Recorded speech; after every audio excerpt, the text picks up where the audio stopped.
But for those of you that haven't worked with me before, um, back in the day when I was first awakening more fully to myself, I was chronically unwell. I was living a very limited life. I had tried all sorts of methods and practices and processes to get well. I'd visited what felt like literally every doctor imaginable. Um, all were all either turned me away or in a very kind and slightly more dignified fashion told me that they couldn't help me. And in fact, the very last doctor that I ever saw, he told me that I was so sick and so complex that the best thing could do was to go away and wait until I developed cancer. And at that point, the NHS would help me. Now, needless to say, that was not an option that I found to be of benefit to me. And whilst it may seem bizarre, that encounter with that doctor is what awakened me more fully to who I am now, I can look back and say that that was step one. Because what I didn't do was I didn't give up on myself. I'd lost the fight a bit. Definitely lost. I would even say I'd lost the will to live. You know, I had my first encounter with suicidal thoughts back then. And what he enabled in me was the fight that I had always had in me up until the point of becoming chronically unwell. I'd always been a fighter. I'd always found my way through. And the illness had started to take that from me. And this doctor, in his strange way, had given me some of that back. And so I decided to find out for myself what was going on. And I did a whole bunch of research and all the rest of it. And I had a very, very, very good idea of what was actually going on within my own body before I entered into the space of natural and energetic medicine. But if I skip past all of that, because I can talk. I can talk and I can go off on tangents, and I'm going to try really hard not to do that. And what led me to my first enlightenment retreat was a 7 day full week, 7 days back to back of Campbell medicine. Now, Campbell, for anyone who doesn't know, is a sacred Amazonian medicine. It's the giant green tree frog, and it's very sacred in the Amazonian jungles. And the shaman who I worked with had a very, very close, tight relationship with the Yabanawa tribe, and all of his venom came direct from the tribe. And it was very pure and very sacred and very beautiful. I did 7 ceremonies back to back with this shaman, and he'd never administered Campbell to that degree for anyone before. But I was so sick, and I was so sick of being sick, that he said, "Shall we just go for it?" And there was that fight. And I said, "Yeah, let's go for it." And so we did a ceremony a day for 7 days. And whilst it almost physically broke me because I was so weak and so frail, and if you know the process of Campbell, you understand. I'm not going to go into it, but if you know the process of Campbell, you will understand why, for someone to be so weak and so frail to do 7 days, why it took me to the edge of my physical, probably my mental capacity actually. But what it did, and where it started me on my own path of illumination, was, for some wild and wacky reason that I couldn't comprehend back then, I suddenly had the notion, the truthful felt sense, that what was happening to me and in me and around me was happening because of my emotional states. That my emotions were governing my health and wellness, my mental state, and therefore the world as I was perceiving it to be. I didn't know it at the time, but I was creating my own world through the veil of my own legacy. And my legacy, as I understood it to be back then, was my emotional states, my emotional wounds, my emotional trauma, the way I had been taught, trained, and conditioned to be and see the world.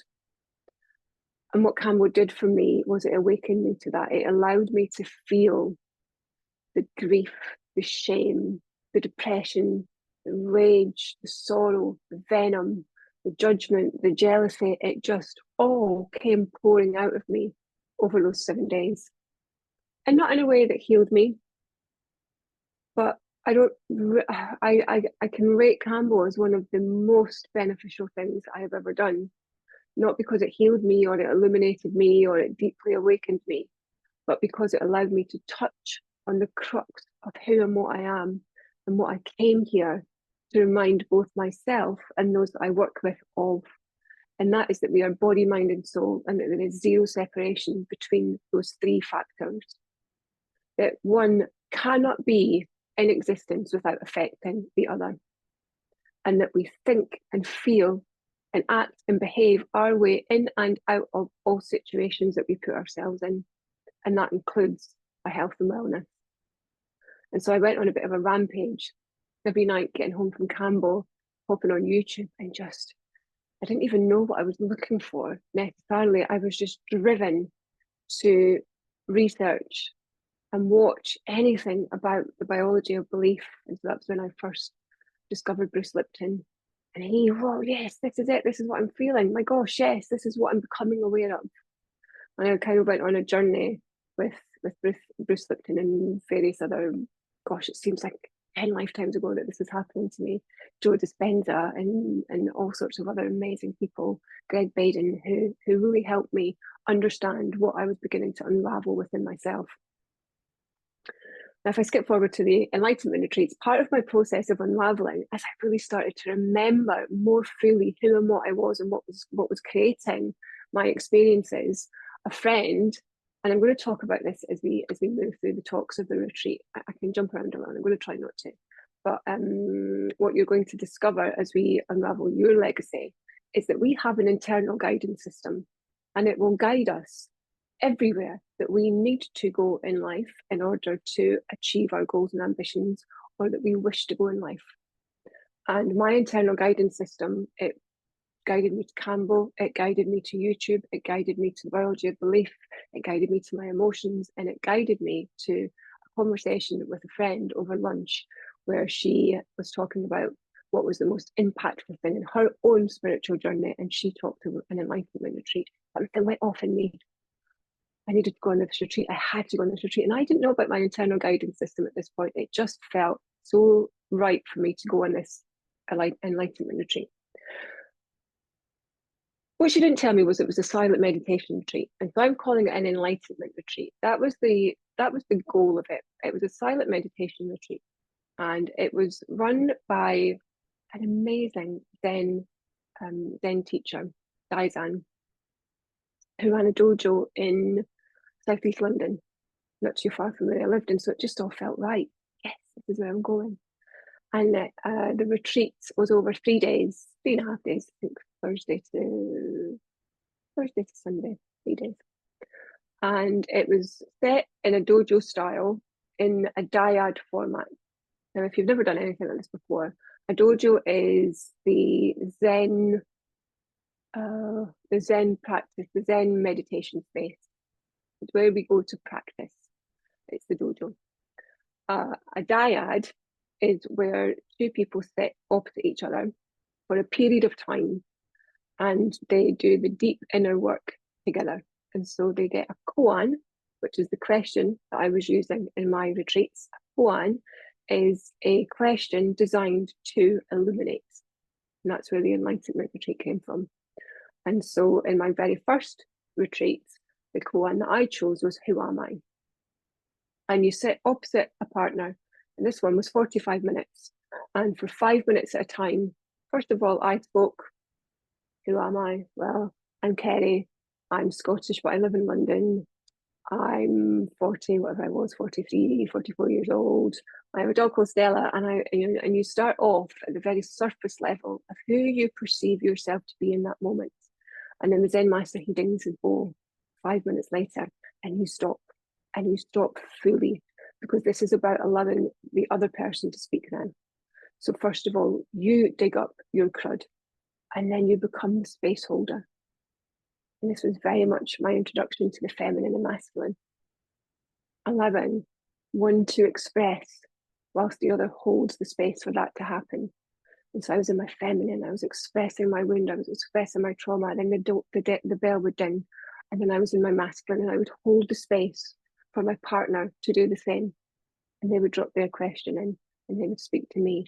You're not allowed to any facial expressions. I wasn't allowed to respond, to retort. I couldn't hold them. I couldn't do anything. It's really hard not to smile or cry when they're telling you something funny or traumatizing. But predominantly, you're not supposed to show any expression at all. You just hold the space. You are the masculine for this person to freely and vulnerably express themselves. And what happened to me over the course of those 3.5 days, was that I uncovered, dug up was the way that I describe it. It felt like digging up a corpse. There was this toxic corpse within me that I had no idea was there, not to this level, not to this degree, but I was digging up bit by bit every 5 minutes. Every time that fell down, another bit of the toxic corpse would come up. And I started off, I'm Kerry, I've got living in London, and I ended up pouring my heart out to these strangers about things that I had never thought about before, that I believed I had forgiven and gotten over, that I believed had never upset me, had never happened to me. I was just pouring my soul out onto these people. And probably in both of my, because I went on two, probably in both of my enlightenment retreats, I seemed to have been the one who let out the most amount of emotion.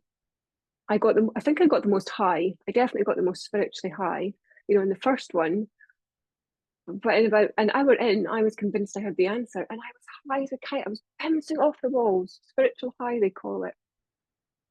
And that went from high to despair, to real despair and trauma. And I could see it in the faces of the people who were holding space for me. And I don't know why it's bringing up emotion for me. That's funny, isn't it? Because I guess going back to a time when I was so wounded, so vulnerable, and I feel that in everyone that I work with now. And I try to bring that empathy and compassion for everything that I went through into the work that I do with them. Maybe that's what's coming out of me now. You're all going to experience this. This is what you're here for. And so we're going to do it together. I can feel the energy in the portal that you're all joining. I can feel how much pain you're all going to dig up, your own corpses. And I can empathize with that because I went through it myself.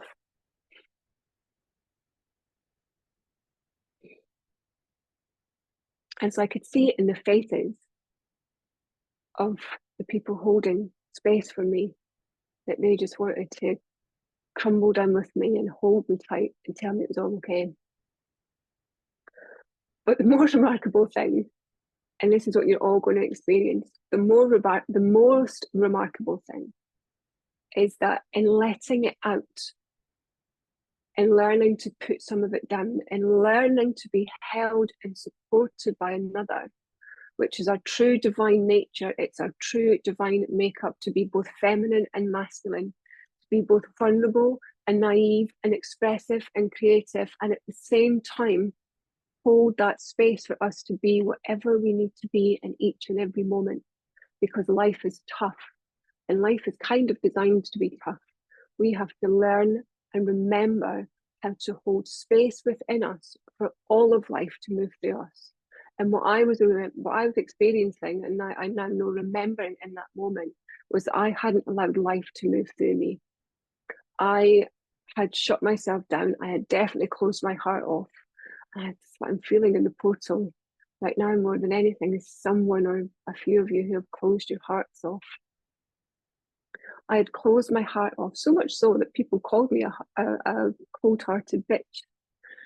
I had a partner who could, we did have an amazing relationship. It could have been a really amazing relationship. It could have been a very long-term relationship. He told me that, if I don't know you, if you don't let me know you, No one got to know me. I showed no weakness. I showed no fear. I never cried in front of anyone. No one got to know when I was hurt or upset. I was very, very good at, yeah, it's fine. It's fine. Don't worry about it. Forget about it. Let's move on. You know, I had a partner who broke my heart, quite literally. And a couple of weeks later, he was chatting away to me on instant messenger, whatever it was back then, Facebook Messenger. And my response was, look, let's forget about it. Let's just be friends. You know, and I didn't realize I was burying it. I was pushing it down. He humiliated me. He'd come to my birthday party, which I was running late for, and he told all of my friends that he was seeing someone else. And then he left the party and let my friends tell me he'd humiliated me. And my response to that was, yeah, fine, don't worry about it, let's just be friends. I don't want any animosity. And so, not realizing that I was pushing it down, I was just adding to the corpse. I was adding to the crud. And something that always stuck with me from that first enlightenment retreat was the Zen master Daizan, the way that he described what we were about to undergo. He said that this was like we've been looking through the window of life, and the window is covered in crud, covered in this thick, caked on mud. In the process of illumination, the dyads, the koans, that whole process, light leads us to wiping the crud off our window. So we finally get to see clearly through our own eyes, through our own deep, spiritual, soulful eyes. And that was the most amazing thing about my experience, was that yes, I went through deep, deep, deep emotional and cathartic pain. But when I got my answer, who am I? When I'd wiped enough of the crud away in that 3 days to see clearly through my own eyes, when I got the answer to who am I, the answer was so blissfully and eternally beautiful that how could I not carry on learning more of who I am in order to reside within that space, because that was the guidance system within me that was pulling me to remember myself more fully. I'd forgotten myself. I'd allowed the crud of life to dampen my senses. I couldn't hear my soul anymore. I couldn't hear my spirit. I couldn't hear myself. I couldn't feel anything other than the numbness of what this crowd of life had created for me. And I numbed myself in lots of different ways. I numbed myself with looking pretty and lip injections and boob implants and lots of partying, alcohol, recreational drugs. I numbed myself with clothes and designer clothes at that. I numbed myself with working damn hard. I worked a period of my life where I worked 120-hour week, which is insane. I just numbed myself, and I told myself that I was living the absolute best life I possibly could. I moved to Australia. I lived right on Bondi Beach. You know, I got to wake up every morning with the ocean lapping off the waves, and this was incredible to me, and it was. But it was also masking some real deep pain within me that I had just kept pushing down, pushing down, pushing down. So when I got my response, my truthful response to who am I, and the answer was, I am. And I had been hallucinating hard that day. And so just before the answer came, in my hallucination, I was standing on the top of the highest mountain you can imagine, just clouds and the sound of the wind or the air. But as you know, it was so high up, it was like this, the air was just crunching past me, whirling past me. And the voice that kept coming, jump, jump. I was too scared. In various different dyads, I was too scared. I couldn't let myself jump. I couldn't let myself go. And it kept coming, jump. And eventually, I jumped off that mountain. I just thought, screw this, I'm off. I threw myself off this mountain. And at the same time, asking the question, who am I? And I started to fly. I was like, wow, I'm flying. It's incredible. How am I flying? And then I realized that I was a bird. And that's how I was flying. And then I realized that I wasn't just the bird, I was the air. And I wasn't just the air, I was the particles and the chemicals and the atomic processes that I could see and sense and feel. I didn't know this was what it was at the time, you know. I know this now. I was just aware that I was part of the fabric of reality. And then the realization came that I wasn't part of the fabric of reality. I was the fabric of reality. I am. I am in all things, in all places. I am full and true and present awareness. I am life force. I am the life force that creates. I am the masculine and the feminine. I am was the only answer that I could get, and we had to go to the Zen master and tell him our answer so he could sense check us and give us some guidance and pointers. And I went to him and he said, "Who are you?" And I said, "I am." And the two of us just laughed. We couldn't stop laughing because I'd achieved enlightenment.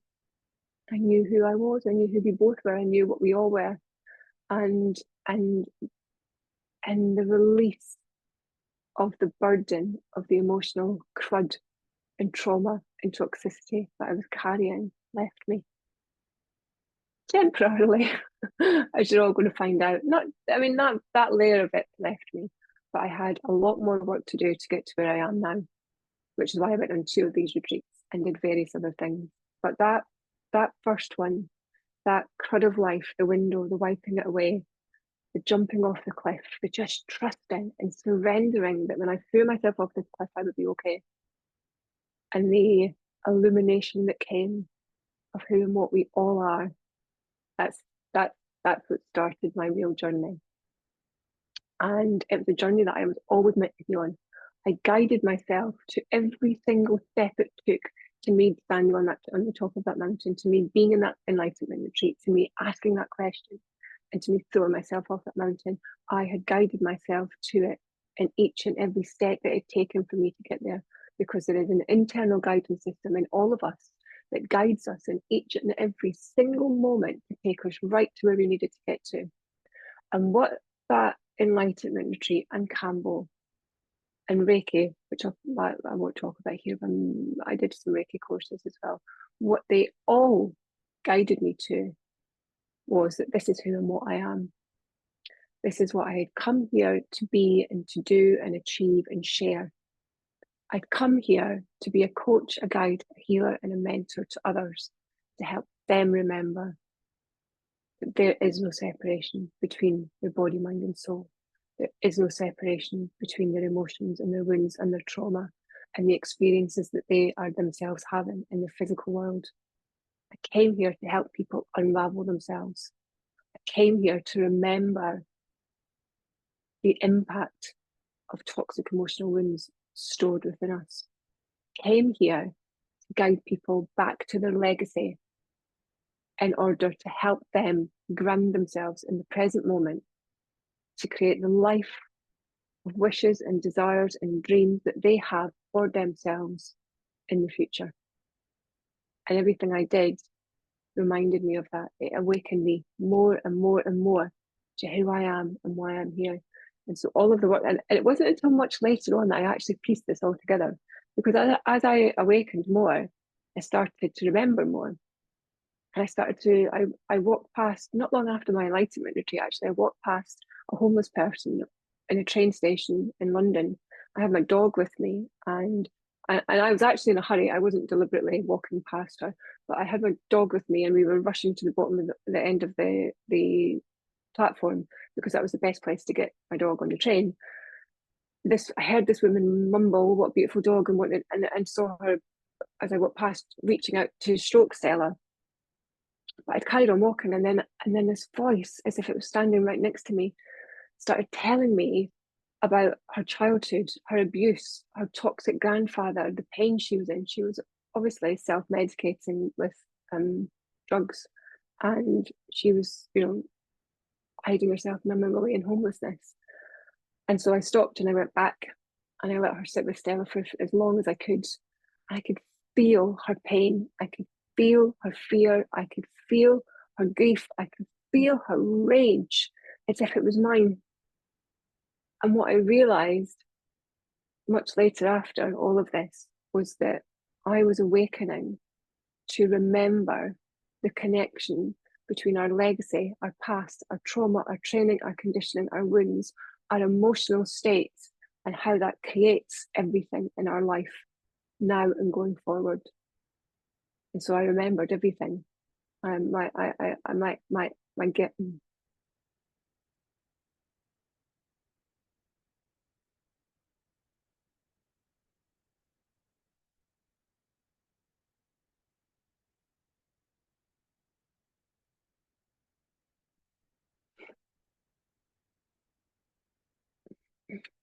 And so the more deeply that I awakened, the more, because as I awakened, I started to remember my own tools, my own techniques, and my own practices. And I say this to all of my clients who are coaches and guides and healers, that I was my first and will be my last own clients. And so I was doing this all on myself at first.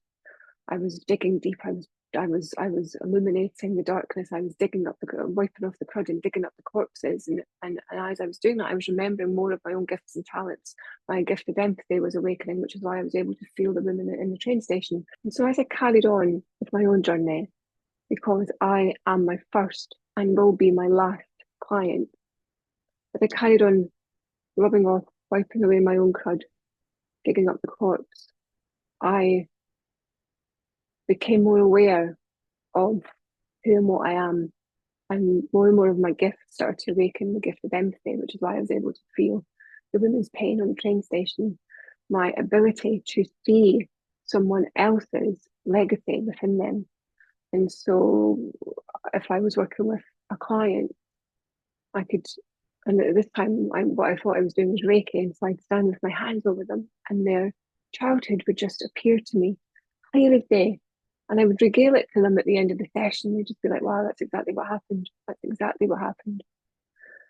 The more that I wiped away my window, the more clearly I could see who and what I was and why I was here. And so over the course of many years of me using my own tools that I was awakening to and remembering my own tools, my own techniques, my own methodologies, I then started doing my own retreats at home.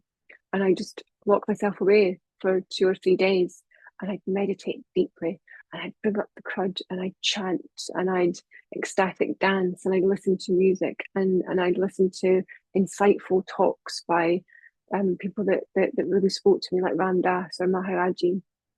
And I'd come out of those 2 or 3 days a fuller, wholer version of myself. You know, I've literally just gone through one in order to bring this retreat to you. But I would strip. It's like a snake shedding its skin. I could shed skin after skin after skin in just 2 or 3 days. Now, I'm not saying that that's going to be your experience first time round using this retreat. You are going to shed, but are you going to shed skins and skins and skins in one? Probably not if you haven't done the work that I had done before that happened for me. This is why I'm giving you 6 months access, because what you will achieve from running the retreat once is a deeper, deeper illumination to the shadow, to the dark, to the trauma, to the legacy that is guiding you, and a lighter version of that. You'll put some of that luggage, some of that baggage down. And the reason why I'm giving you 6 months access is because you can do that again and again and again until you step into a version of yourself that's healthier, that's wealthier, that's happier, that's more joyful, that's more peaceful.